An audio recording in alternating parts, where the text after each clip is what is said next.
জেরুজালেমের সৈনিকেরা এই লড়াইয়ে জিতবে কারা? এবং স্বাধীন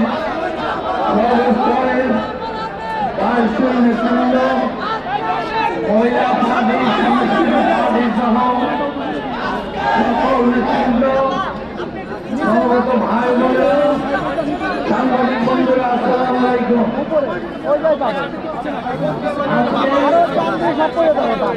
জাতীয় জীবনের এক গুরুত্বপূর্ণ সন্ধিক্ষণে আমরা এই 25টা বার্ষিকী পালন করছি।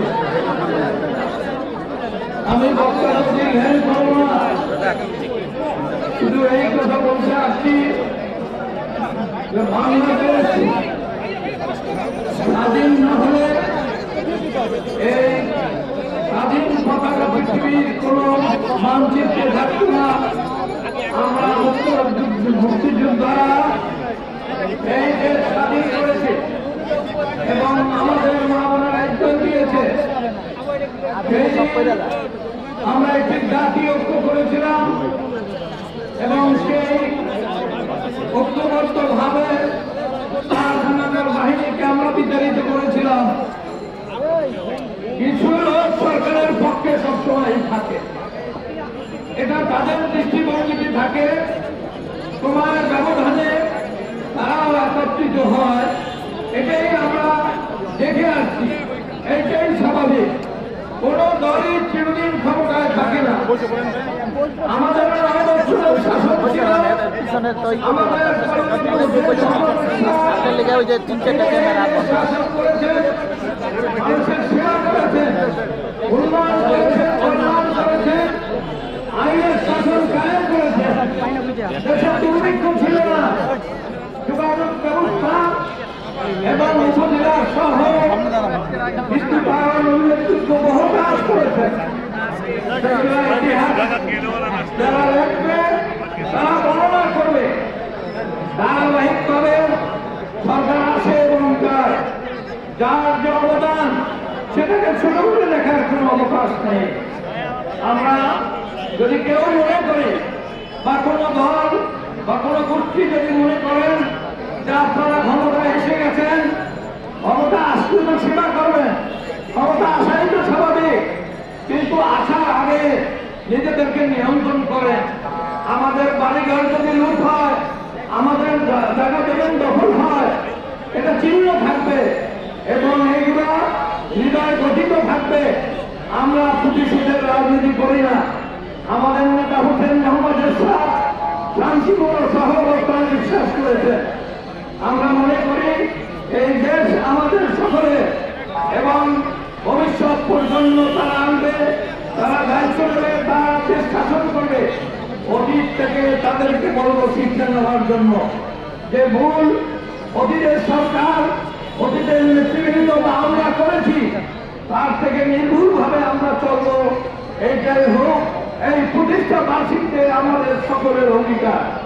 আমি বক্তব্য বাড়াবো না, আমি শুধু এই কথা বলবো, জাতীয় পার্টি গত 33 বছর বৈষম্যের শিকার হয়ে আসছে। যে দল ক্ষমতা আসে তখন আমাদেরকে সভা সমিতি করতে দেয় না। তারা মনে হয় যেন আমাদের বাড়ির কাছে অপেক্ষা করছে। এই প্রতিকূল অবস্থাকে উপেক্ষা করে আমরা এখানে এসেছি, হঠাৎ আসি নাই। এই দীর্ঘ পথে আমাদের নেতা কর্মীরা যুদ্ধ করেছে, কিন্তু মাথা নত করে নাই।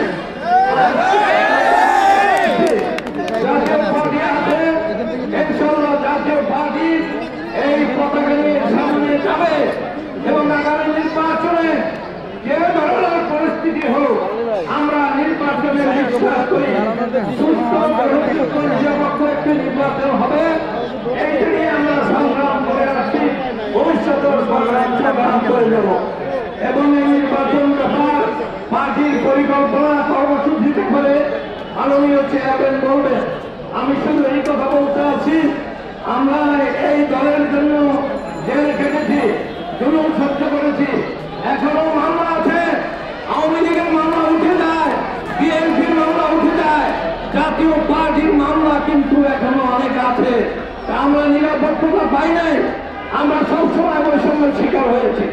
বৈষম্য ছাত্র নেতৃত্বকে বলবো যে এক বাস্তবতাকেই সেতু দেখে আজকে চলা ভালো। এবং আমরা অতীত থেকে শিক্ষা নিয়েছি, আমরা কারো বিরুদ্ধে বলবো না, আমরা বলবো আসুন আমরা ঐক্যবদ্ধভাবে একটি গ্রহণযোগ্য নির্বাচনের জন্য অপেক্ষা করি। এবং মাননীয় প্রধানমন্ত্রীকে বলবো জাতীয় পার্টি আজকে বৈষম্যের শিকার হচ্ছে, আপনার দৃষ্টি আকর্ষণ করেছি।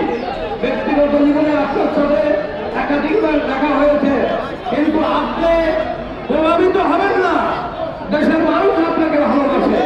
আপনার যে সুনাম আছে দেশের বাইরে, দেশের সেইটা আপনি রক্ষা করেন। এই কথা বলে আমি অনুরোধ করবো আমাদের মহাসচিবকে তিনি তার মনে বক্তব্য রাখবেন।